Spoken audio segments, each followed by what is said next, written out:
கிறிஸ்துவுக்குள் பிரியமானவர்களே, இந்த நாளுக்கான தியான வசனம் யோவான் எழுதின சுவிசேஷம் 2வது அதிகாரம் 10வது வசனம். எந்த மனுஷனும் முன்பு நல்ல திராட்சை ரசத்தை கொடுத்து ஜனங்கள் திருப்தி அடைந்த பின்பு ருசி குறைந்ததை கொடுப்பான். நீரோ நல்ல ரசத்தை இதுவரைக்கும் வைத்திருந்தீரே என்றான்.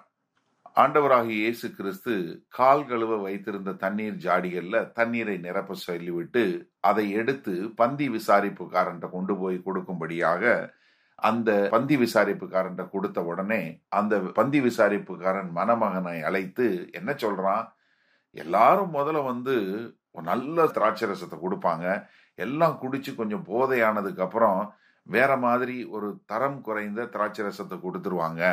ஆனா நீரோ முதல்ல இருந்து கடைசி வரைக்கும் நல்ல திராட்சை ரசத்தை கொடுக்கிறியே. அதாவது யூத குல வழக்க பிரகாரம் பாத்தீங்கன்னா இந்த திருமணங்கள் ஏறக்குறைய குறைந்தபட்சம் ஒரு வாரம் அவங்க கொண்டாடக்கூடியது. ஏன்னா அவங்க ரொம்ப பிரஸ்தாபப்படுத்தி ரொம்ப விரிவான காரியங்களை செய்வாங்க, எலாபரேட் வெட்டிங் பண்ணுவாங்க.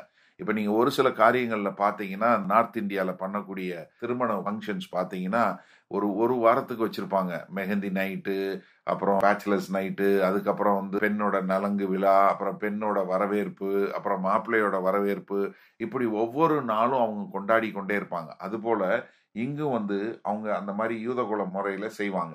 அப்ப அவர் என்ன சொல்றாரு, நீ கடைசி வரைக்கும் நல்ல தரமானத வைத்திருந்த அப்படின்னு சொல்றாரு. நம்ம தமிழ் கலாச்சாரத்திலையும் பார்த்தீங்கன்னா பந்தி கல்யாண வீட்டுக்கு கூப்பிடும்போது நீங்க ஒரு சில நேரங்கள்ல கொஞ்சம் பேரை கூப்பிட்டு கொஞ்சம் பேரை எதிர்பார்க்கும் போது அநேகர் வந்து விடும்போது உடனே நம்ம என்ன செய்வோம், டக்குன்னு கொஞ்சம் சாம்பார்ல கொஞ்சம் தண்ணியை ஊத்து, இன்னும் கொஞ்சம் தண்ணியை ஓட விடு, இல்லை சர்வ் பண்ணும்போது கொஞ்சம் கம்மியா கொடுங்க, இப்படி நிறைய காரியங்கள் செய்வோம். இல்லை கடைசியில வர்றவங்களுக்கு பார்த்தீங்கன்னா ஒரு சில நேரத்தில் பார்த்தீங்கன்னா வெறும் உப்புமா மட்டும்தான் கிடைக்கும். ஏன்னா எல்லாம் சாப்பாடெல்லாம் காலியாயிருக்கும். அவசரத்துக்கு எப்பவுமே ரவை வச்சிருப்பாங்க, டக்குன்னு உப்புமா கிண்டி போட்டுருவாங்க. அந்த மாதிரி செய்யக்கூடிய காரியத்தை நம்ம நிறைய கல்யாணங்கள் வீடுகளில் பார்த்துருக்கோம். ஒரு சில நேரங்களில் பார்த்தீங்கன்னா கடைசியாக சாப்பிடும்போது கொஞ்சம் ஆசீர்வாதமாகவும் இருக்க வாய்ப்பு இருக்கு. ஏன்னா நிறைய பேர் சாப்பிடாம பிரியாணி நிறைய மிச்சம் ஆகி போயிடும். அதனால உடனே எல்லாரும் கொடுத்துருந்தா நீங்க பார்சல் எடுத்துட்டு போகக்கூடிய காரியம் இருக்கு. ஆனா என்னன்னா ஆண்டவர் என்ன செய்யறாரு, கடைசி வரைக்கும் சரியானதை நமக்கு கொடுக்கக்கூடியவர்.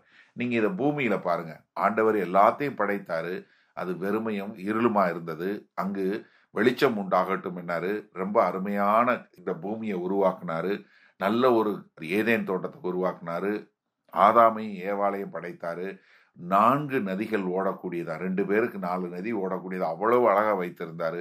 பாவம் வந்தது, நம்மை பிரித்தது. அதற்கு பின்பாக மோசே மூலம் அவங்களை விடுதலை பண்ணாரு. பின்பு ஆண்டவராகிய இயேசு கிறிஸ்து வந்தார், நம்மை பாவங்களிலிருந்து விடுதலை பண்ணினார். அது மாத்திரமல்ல, அவர் உயிர் தெழுந்து நமக்கு பரிசுத்த ஆவியை கொடுத்திருக்கிறார். நம்ம வாழ்க்கையில த பெஸ்ட் எப்ப வரப்போகுது தெரியுமா? ஆண்டவர் 2ஆம் வருகையில வரும்போதுதான். அப்படிப்பட்ட ஒரு வாழ்வை காண நம்ம காத்திருக்கிறோம். ஸோ அதனால கடைசி வரைக்கும் இந்த பூமியில வாழும்போது நம்மளுடைய தேவைகளை சந்திக்கிற தேவன், அவர் வரும் நாளிலே நம்மை அவரோடு எடுத்துக்கொண்டு புதிய வானம் புதிய பூமி எல்லாம் திறக்கப்பட்டு நம்ம அவரோடு சேர்ந்து ஆட்சி செய்ய போறவங்களா நம்ம இருக்க போத ஆண்டவர் காட்டுறார்.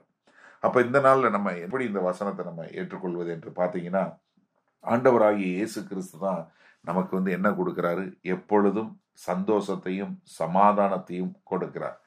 ஒரு நிமிஷம் நீங்க கற்பனை பண்ணிக்கொள்ளுங்க, நீங்க முதலாய் ஆண்டவராகிய இயேசு கிறிஸ்து உங்களுடைய சொந்த ரட்சகர் என்று ஏற்றுக்கொள்ளும் போது உங்க இருதயத்துல எப்படி ஒரு சந்தோஷம், எவ்வளவு ஒரு சமாதானம். அன்றைக்கு நினைக்கும் போது எனக்குள்ள ஒரு பயங்கர பூரிப்பு வரக்கூடியதா, அப்படி ஒரு மனசுக்குள்ள ஒரு சந்தோஷம் வருதே.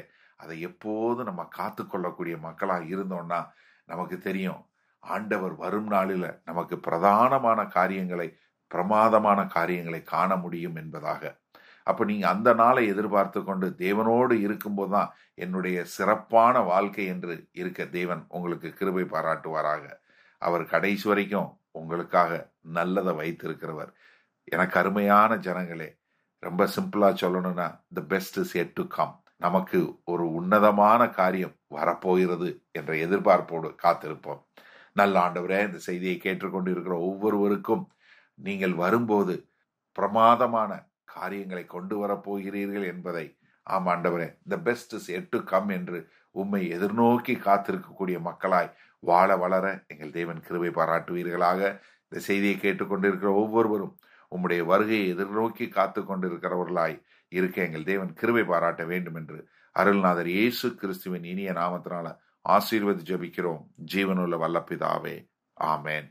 கர்த்தர் உங்களை ஆசீர்வதிப்பாராக. நாளை சந்திப்போம். ஆமேன்.